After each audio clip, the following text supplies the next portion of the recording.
Sebuah rekaman beredar di media sosial memperlihatkan rekaman saat tentara bayaran Rusia menyerbu sebuah gedung di Popasna. Serangan ini terjadi pada awal-awal invasi Rusia ke Ukraina pada tahun 2022. Namun rekamannya baru beredar di Telegram pada Selasa 16 Mei 2023. Dalam keterangan unggahan disebutkan inilah pekerjaan tempur tentara bayaran Rusia di Popasna.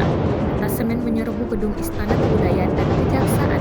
Untuk Istana Kebudayaan di mana posisi diperlengkapi dengan baik pertempuran yang sangat sulit terjadi, jelas narasi unggahan.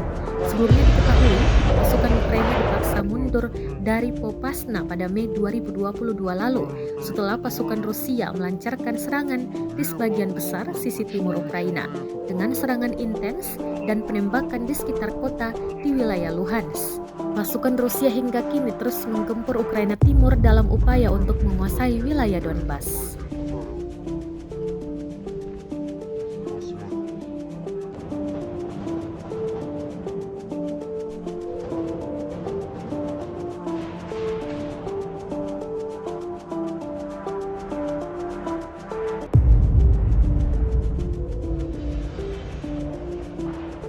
Dilaporkan Rusia secara total 427 pesawat Ukraina, 233 helikopter, 4.178 WV-422 sistem rudal anti pesawat dieliminir sejak awal operasi khusus.